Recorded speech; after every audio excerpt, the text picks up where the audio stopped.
Hey guys, स्वागत है आप सभी का आपके अपने चैनल अपनी पाठशाला पर। और आज के सेशन में हम करने वाले हैं रीजनिंग का हमारा मॉक टेस्ट नंबर 1, जो हमारे नेक्स्ट जो एग्ज़ाम आने वाले हैं उनके लिए बहुत ज़्यादा इंपॉर्टेंट होने वाला है। तो इस जो मॉक टेस्ट है इसमें कुल 25 क्वेश्चन है। 25 क्वेश्चन में से आप लोगों को बताने हैं कि आप लोगों ने कितने क्वेश्चन सही किए हैं। अगर आप चैनल पर पहली बार विजिट कर रहे हो तो चैनल को सब्सक्राइब करें, साथ में बेल आइकन भी दबा दें। वीडियो अच्छी लगे तो उसे लाइक शेयर जरूर कर दें। तो चलिए शुरू करते हैं पहले क्वेश्चन के साथ।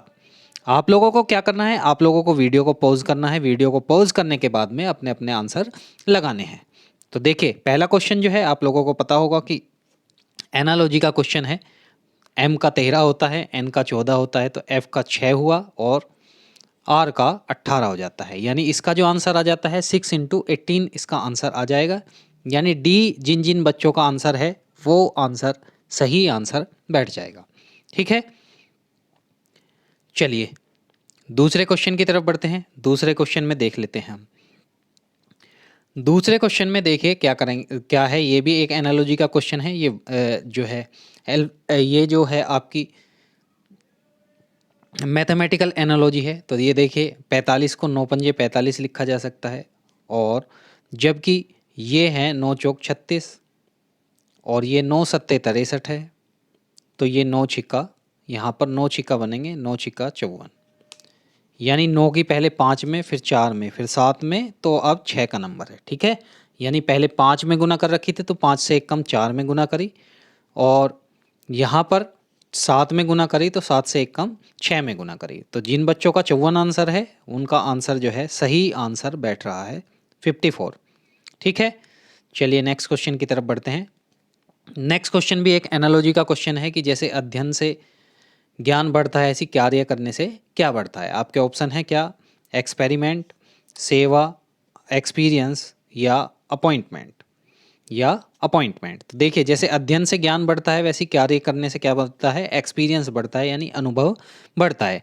तो क्वेश्चन नंबर 3 का जिन बच्चों का सी आंसर है वो सी आंसर सही आंसर बैठ जाएगा। ठीक है, चलिए नेक्स्ट क्वेश्चन देख लेते हैं। नेक्स्ट क्वेश्चन जो है कौन से चैप्टर से क्वेश्चन है ये आप लोग बताएंगे। ये जो है आपका किससे संबंधित है, ये संबंधित है आपके कोडिंग डिकोडिंग के चैप्टर से। तो देखिए एम का क्या हुआ है, एल 13 का 12 हुआ है, 21 का 20 हुआ है, 13 का 12 हुआ है, 2 का 1 हुआ है, 27 का 26 हुआ है, 8 का 9 का 8 हुआ है। यानी एक एक क्या हो रहे हैं, एक एक माइनस हो रहे हैं, एक एक माइनस हो रहे हैं। तो डी में से एक माइनस करा सी आएगा, सी के बाद ई में से करा तो डी आएगा। तो यानी आंसर वो होगा जिसमें सी डी आ रहे होंगे, सी डी आ रहे होंगे। तो ये दो ऑप्शन हमारे क्या हो जाते हैं, कट जाते हैं। उसके बाद देखिए, उसके बाद यहाँ पर देखिए सी डी के जी है, यहाँ पर सी डी के जी है, तो एक लास्ट वाला निकाल लेंगे हम तो हमारा आंसर सही हो जाएगा। तो आई होता है 9 पे, यानी लास्ट में जो आएगा वो एच आएगा। यानी सी डी से शुरू होना चाहिए ऑप्शन और एच से लास्ट होना चाहिए। तो ऑप्शन नंबर 3 इसका क्या हो जाता है, सही आंसर हो जाएगा। फोर्थ क्वेश्चन का ऑप्शन नंबर 3 सही आंसर हो जाएगा। चलिए क्वेश्चन नंबर 5 की तरफ बढ़ते हैं। 5 में ये एक एनालॉजी का क्वेश्चन है। जैसे ओ टी का संबंध पी एस से है वैसे एल क्यू का संबंध हमें बताना है किससे है। तो देखिए क्या संबंध दे रखा है, ओ का पी हो रहा है यानी +1 हो रहा है, टी का एस हो रहा है यानी क्या हो रहा है, यहाँ पर टी का एस हो रहा है तो माइनस क्या हो रहा है, 1 हो रहा है। यानी पहले में +1 हो रहा है, बाद वाले में क्या हो रहा है, -1। तो 13 में 12 में एक ऐड करा तो 13, 13 पर एम हो जाता है। 17 में से एक घटाया तो 17 में से एक घटाया तो 16, यानी एम पी इसका सही आंसर हो जाएगा। तो जिन बच्चों ने ए ऑप्शन इसका लगाया था उनका आंसर सही है। ठीक है, चलिए क्वेश्चन नंबर 6 से 9 तक के निर्देश क्या है कि दिए गए विकल्पों में से विषम यानी क्लासिफिकेशन का ये हमारा क्या है, क्वेश्चन है। तो मुझे अलग चुनना है, इनमें से अलग कौन सा है। तो जंगल है, ये वन है, ये अरण्य है, और ये क्या है, जानवर है। तो इनमें सबसे अलग कौन सा हो जाता है, जिन बच्चों ने डी आंसर लगाया है उन बच्चों का डी आंसर सही है। ठीक है, चलिए क्वेश्चन नंबर 7वें की तरफ बढ़ते हैं। क्वेश्चन नंबर 7 जो है हमें बताना है कि क्या है। तो देखिए कैसे करेंगे, यहाँ पर सबसे पहले आप लोग 15-15 की गुना करेंगे तो ये 225 आपका आ जाएगा। ठीक है, आप 25 निम्मा करेंगे तो भी 225 आ जाएगा। और अब 45 पंजे करेंगे, 45 पंजे भी कितना होता है, 225 होता है। उसके बाद जो है 55 पंजे कितना हो जाएगा, 5 पंजे 25, 5 पंजे 25 और 2 27। यानी एक ऑप्शन ऐसा है जिसके जो गुना है उसकी गुना जो है वो 275 आ रही है, तो ये ऑप्शन सही आंसर बैठ जाता है। अच्छा, कुछ बच्चों का ऐसा भी होगा कि ये इससे विभाज्य हो रहा है, ये इससे विभाज्य हो रहा है, ये इससे विभाज्य हो रहा है, पर देखिए या तो दोनों इधर को विभाज्य होने चाहिए, यानी पहली वाली संख्या दूसरी वाली संख्या से विभाज्य होनी चाहिए थी, परंतु यहाँ दूसरे वाली संख्या पहले वाली संख्या से, तो ये लॉजिक इसमें नहीं लगेगा। लॉजिक कौन सा लगेगा, इनकी गुना करके सबके बाकी के 225 आ रहा है, और इसमें क्या आ रहा है, इसमें जो है 275 आ रहा था। जिस बच्चे का ए आंसर है 7वें का, वो आंसर सही है। चलिए 8वें क्वेश्चन में बताना है मुझे। 8वें क्वेश्चन में ये बताना है कि जम्बूद्वीप, आर्यव्रत, अजीमाबाद और भारत निम्न में से कौन सा अलग है। तो बहुत आसान क्वेश्चन है, सी इसका आंसर हो जाएगा, क्योंकि बाकी सब जो हैं भारत के पुराने नाम हैं। जम्बूद्वीप हुआ, आर्यव्रत हुआ, भारत जो है ये सभी भारत के नाम हैं। ठीक है, ठीक है। और अजीमाबाद जो है ये पटना का जो है पुराना नाम है, पटना का। ठीक है, चलिए क्वेश्चन नंबर 9 की तरफ बढ़ते हैं। क्वेश्चन नंबर 9 में देख लेते हैं क्या है। यहाँ पर देख लेते हैं कि क्या हमारा ऑप्शन बन रहा है। ये 4 ऑप्शन मुझे दिए हैं, 4 ऑप्शन में से मुझे बताना है कि इनमें से क्या है, इनमें से कौन सा अलग बैठ जाता है। ठीक है, कौन सा अलग बैठ जाता है। तो देखिए क्या करेंगे, सबसे पहले इनकी नंबरिंग डाल लेंगे। नंबरिंग डाल ली तो 15, 15 और 2 17, 2 का अंतर है। 17 और 2 19, 2 का अंतर है।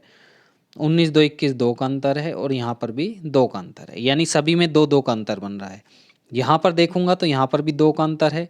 24 2 26, 2 का अंतर है। 26 2 28, 2 का अंतर है। 2 और 2 4, 2 का अंतर है। ठीक है, उसके बाद H 8 और 2 10, 2 का अंतर है। 10 और 2 12, 2 का अंतर है। फिर 2 का अंतर है, फिर 2 का अंतर है। यहाँ पर देख लेते हैं, यहाँ पर जेड में जेड का ए हो रहा है तो 1 का अंतर है, फिर 2 का अंतर है, फिर 2 का अंतर है, फिर 2 का अंतर है। तो आप लोगों को पता लग गया होगा कि कौन सा ऑप्शन सही है। ए ऑप्शन इसका अलग बन जाता है, क्योंकि बाकी सब में 2 2 का अंतर है, और इसमें शुरुआत 1 से हो रही है, और फिर उसके बाद में किस किस का अंतर है, 2 2 का अंतर है। तो जिन बच्चों ने ए ऑप्शन इसका लगाया है वो आंसर उनका सही आंसर एकदम बैठ जाता है। चलिए क्वेश्चन नंबर 10 की तरफ बढ़ते हैं। क्वेश्चन नंबर 10 में जो है हमें बताना है कि स्ट्रॉन्ग का क्या हो रहा है, ROTNSG हो रहा है, तो उसी में हमें नागपुर का लिखना है। ठीक है, उसी में किसका लिखना है, नागपुर का लिखना है। तो देखिए जो इसमें अल्फ़ाबेट इस्तेमाल हो रहे हैं वो ही इसमें अल्फ़ाबेट इस्तेमाल हो रहे हैं, बस उनकी क्या कर रखी है, सीक्वेंस चेंज कर रखी है। तो सीक्वेंस में मैंने आप लोगों को बता रखा है कि 1 2 3 4 5 और 6 ऐसे नंबर डाल लेंगे। नंबर डालने के बाद में देखिए पहला पहला नंबर कहाँ पर यहाँ पर 4 नंबर कितने पर आ रहा है, यहाँ पर 3। उसके बाद ओ जो है 4 बन जाता है, उसके बाद 2 बन जाता है, और एन का कोड 5 हो जाता है, और एस का कोड जो है आपका 1 हो जाता है, और जी का कोड कितना हो जाता है, 6। यानी 1 2 3 4 का जो कोड बन रहा है वो कितना बन रहा है, 3 4 2 5 1 6। तो ऐसे ही हम नागपुर का बना लेंगे, 1 2 3 4 5 और 6। उसके बाद तीसरे नंबर पर जी सबसे पहले लिखेंगे, जी आ गया। ठीक है, उसके बाद जो है पी आ गया, उसके बाद ए आ गया, उसके बाद बस यहीं पर हमारा आंसर आ जाएगा। जीपीए जिसमें भी आ रहा है, जीपीए इसमें नहीं आ रहा, इसमें नहीं आ रहा, इसमें नहीं आ रहा, तो ऑप्शन मेरा सही आंसर हो जाता है ए। तो जिन बच्चों ने 10वें का ए आंसर लगाया है उनका आंसर सही आंसर हो जाएगा। ठीक है, चलिए क्वेश्चन नंबर 11 में मुझे बताना है कि 4 जो ऑप्शन दिए हैं उनमें से कौन से में इनकी आकृति बन रही है। तो अब देखिए ये जो छोटी सी आकृति बन रही है, ये ध्यान से देखिएगा, ये जो छोटी सी आकृति बन रही है सबसे पहले आप लोग इसको खोजने की कोशिश कीजिएगा। तो देखिए ये केवल किस में बनेगी, ये केवल 4th में बन रही है, ये यहाँ आप लोग ध्यान से देखेंगे तो ठीक है, ये आपके 4th में बन रही है ये पूरी आकृति। ठीक, तो इसका आंसर क्या हो जाता है, इसका आंसर 11वें का हो जाता है आपका 4th, यानी 11वें में जिन बच्चों ने डी आंसर लगाया है उनका आंसर सही हो जाता है। ठीक है, 12वां क्वेश्चन की तरफ बढ़ते हैं। 12वां क्वेश्चन तो हम सीरीज में करा भी रहे हैं। सबसे पहले इनकी काउंटिंग करेंगे, काउंटिंग करी तो 2 4 और 4 8, 4 12। तो देखिए यहाँ पर डी का अंत हो रहा है, यहाँ पर भी लास्ट डी से आ रहा है, उसके बाद में सी आ रहा है। तो एक हमारी सीरीज बन गई ए बी सी डी। तो A B C D, A B C D, A B C D. तो ऑप्शन में आप लोगों ने क्या भरा? आप लोगों ने भरा सी, ए, डी, बी, डी, सी। तो इसके अकॉर्डिंग कौन सा ऑप्शन हो जाता है? इसके अकॉर्डिंग जिन बच्चों ने ए ऑप्शन लगाया है, जिन बच्चों ने ए ऑप्शन लगाया है उनका आंसर क्या हो जाता है? सही आंसर हो जाता है। ए ऑप्शन वाले बच्चों का सही आंसर हो जाएगा। ठीक है, चलिए नेक्स्ट क्वेश्चन की तरफ बढ़ते हैं कि एक आदमी जो है एक लड़की के साथ जा रहा था। एक आदमी एक लड़की के साथ जा रहा था। किसी ने लड़की के साथ उसका संबंध पूछा, तो उसने कहा कि मेरे चाचा उसके चाचा के चाचा हैं। ठीक है, तो लड़के ने क्या कहा कि मेरे चाचा जो हैं उसके चाचा के चाचा हैं। तो आदमी का उस लड़की से क्या बताना है? संबंध बताना है। ठीक है, तो सबसे पहले जैसे इस क्वेश्चन को दो तरीके से कर सकते हैं आप लोगों को जैसा कि पता होगा कि एक तो आप लोग डायग्राम बना के कर सकते हैं, या आप लोग अपने ऊपर ले सकते हैं कि मेरे चाचा के चाचा। तो इसका मतलब क्या हुआ कि मैं अपनी पुत्री के बारे में क्या कर रहा हूँ? बात कर रहा हूँ। अपनी पुत्री के बारे में बात कर रहा हूँ, तो उनका आपस में क्या संबंध हो गया? उनका आपस में संबंध हो गया पिता और पुत्री का। ठीक है, तो मेरे चाचा जो होंगे मेरी पुत्री के चाचा के चाचा लगेंगे। ठीक है, चलिए 15वां क्वेश्चन कर लेते हैं। 15वां क्वेश्चन है कि 1 बजे से 2 बजे के बीच किस समय घड़ी की सुइयां जो हैं एक दूसरे के ऊपर होंगी? तो जैसा कि आप लोगों को पता होगा कि 1 बजकर m मिनट हम ले लेते हैं, 11/2 m, और इसका बन जाएगा 11/2 m, और 30 गुना आवर। आवर कितना है? 1, और प्लस माइनस एक दूसरे के साथ होंगी तो कितना बैठ जाएगा? ये बैठ जाएगा 0 डिग्री। अब 30 दूनी 60, 30 दूनी 60 और बटे 11 बैठ जाएगा, यानी 1 बजकर 60 सही 11 बटे। तो यहाँ पर लगा लेंगे 11 से भाग देंगे 5, और बटे 11 और बटे 5, यानी 1 बजकर 5 सही 5 बटे 1 सही 1 बजकर 5 सही 5/11 मिनट, यानी इसका ऑप्शन कौन सा हो जाता है? ए ऑप्शन हो जाता है। आप लोगों को पता होगा कि बीच का कोण कैसे निकालते हैं? 11/2 मिनट, 30 आवर और प्लस माइनस थीटा। अब घड़ी की सुइयां एक साथ होंगी तो इसका मतलब थीटा कितना बैठ जाता है? 0। आवर्स जो है 1 बजकर कुछ मिनट हुआ होगा तो आवर्स ले लिया 1 और मिनट का मान निकाल लिया, तो मेरा आया क्या? 60/11। भाग दिया तो 5 सही 5/11 आ गया, यानी 1 बजकर 5 सही 5/11। तो जिन बच्चों ने ए आंसर लगाया है, ए आंसर उनका सही आंसर बैठ जाता है। चलिए 16वां क्वेश्चन बहुत तेजी से देखते हैं। 16वें क्वेश्चन में क्या है? 16वें क्वेश्चन में देखिए, 16वें क्वेश्चन में मुझे ये इसका मान निकालना है, और जबकि दिया है कि प्लस का मतलब क्या है? प्लस का मतलब भाग है, भाग का मतलब माइनस है, माइनस का मतलब गुना है, और गुना का मतलब प्लस है। तो बस कुछ नहीं करना, ये जो ऑप्शन है, ये जो दिए हुए हैं इनमें रिप्लेस कर देना है। प्लस की जगह भाग, और गुना की जगह प्लस, और भाग की जगह माइनस, और इसका मान निकाल देना है। तो 12 को जब 2 से भाग देंगे तो 6 + 9 - 4। ठीक है, 9 और 6 15 में से 4 गए, 11 मेरा बैठ जाता है आंसर। और 11 ऑप्शन कौन सा है? ऑप्शन नंबर बी 11 सही मेरा आ जाता है। तो जिन बच्चों ने बी इसका ऑप्शन लगाया है, बी आंसर उनका सही आंसर हो जाएगा। तो वीडियो आपको कैसी लग रही है कमेंट बॉक्स में ज़रूर बताएं। वीडियो अच्छी लग रही हो तो उसे लाइक ज़रूर कर दें। चलिए क्वेश्चन नंबर 17 की तरफ बढ़ते हैं। 17वें क्वेश्चन में मुझे बताना है कि ये दिए गए अनुक्रम में कुछ अक्षर संख्या अंक लुप्त हैं, तो उचित विकल्प का क्या करना है? आप लोगों को चयन करना है। ठीक है, अब देखिए बहुत आसान है सीरीज का। 2 तिया 6 हो रहा है, यहाँ 3 की गुना हो रही है। 6 तिया 18, 3 की गुना हो रही है। 18 तिया 54, और 54 तिया, तो 5 तिया 15 हो गया, और 4 तिया 12, यानी 162 इसका सही आंसर आ जाएगा। यानी जो पहले वाली संख्या थी उसमें क्या हो रहा था? उसमें 3 गुना होता चला जा रहा है। तो 17वें का सी जिस बच्चे का आंसर है उसका आंसर बिल्कुल सही है। चलिए क्वेश्चन नंबर 18 की तरफ बढ़ते हैं। 18 में देखिए हमें क्या करना है। यहाँ पर 16 दूनी 32 हो रहा है, 8 दूनी 16 हो रहा है, तो कितने दूनी 8 होता है, 4 दूनी 8 होता है। यानी एक बात तो समझ में आई, जो अंक है अंक में 4 आएगा, अंक में क्या आएगा हमारा, अंक में यहाँ 4 आ जाएगा। अब 4 इसमें नहीं है, इसमें नहीं है, तो ये 2 ऑप्शन हमारे क्या हो गए, एलिमिनेट। उसके बाद बी का सी का डी का क्या होगा, ई होगा, यानी E4 इसका सही आंसर आ जाएगा। तो जिस बच्चे ने सी इसका सही आंसर लगाया है उनका आंसर बिल्कुल सही है। वे एक जो आंसर है अपना, एक क्वेश्चन का जो 1 मार्क्स है वो अपना ऐड कर सकते हैं। ठीक है। 19वां क्वेश्चन है कि इसमें एक स्टेटमेंट दिया है कि morning walk are good for health, सुबह की जो सैर है स्वास्थ्य के लिए लाभदायक होती है। और उसके बाद हमारे कंक्लूजन दिए हुए हैं, यानी निष्कर्ष दिए हुए हैं कि सभी स्वस्थ लोग सुबह की सैर करते हैं। सभी स्वस्थ लोग जो है सुबह की क्या करते हैं, सैर करते हैं। ठीक है। शाम की सैर करना हानिकारक होता है। तो ये देखिए एक क्या है, ये एक स्टेटमेंट है कि जो सुबह की सैर है वो स्वास्थ्य के लिए लाभकारी होती है, यानी लाभदायक होती है। इसका मतलब ये नहीं है कि जो सभी स्वस्थ लोग हैं वो सुबह की सैर करने जाते हैं। तो इसमें ऑप्शन 1 नंबर क्या हो गया, गलत हो गया। इसका मतलब ये भाई कुछ लोग ऐसे भी तो हैं जो स्वस्थ हैं और शाम की सैर करने जाते हैं, और ऐसा भी नहीं हो गया कि शाम की सैर जो है वो हानिकारक हो गई। तो इसका मतलब क्या है, इसका मतलब ये है कि 19वें का ना तो पहला सही है ना दूसरा सही है। तो निष्कर्ष अब ऑप्शन देख लेते हैं। ऑप्शन नंबर डी में है कि ना तो पहला सही है और ना दूसरा सही है। ठीक है। तो 19वें का जिन बच्चों ने डी ऑप्शन लगाया है उनका ऑप्शन बिल्कुल सही बैठ जाता है। चलिए लुप्त संख्या का क्वेश्चन हमारा आ जाता है। लुप्त संख्या का क्या आ जाता है, क्वेश्चन आ जाता है। उसके बाद में आप लोग देखिए यहाँ पर मुझे बताना है कि ये जो लुप्त संख्या है इसमें हमें बताना है कि क्या आएगा।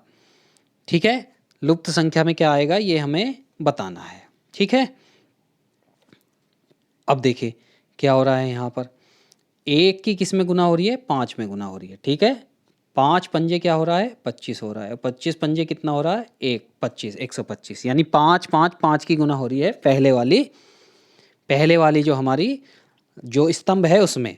अब यहाँ 7 दूनी 14, 14 दूनी 28, 28 दूनी 56, यहाँ पर 2 की हो रही है। तो यानी समान संख्या की यहाँ पर गुना हो रही है, समान संख्या की यहाँ पर गुना हो रही है। तो 4 तिया 3 चौक 12 और 12 चौक 48, यानी सी जिस बच्चे ने आंसर लगाया होगा उसका आंसर क्या हो जाता है, सही आंसर हो जाएगा। क्वेश्चन नंबर 21 की तरफ बढ़ते हैं। देखिए 21 में क्या है, 21 में देखिए क्या है।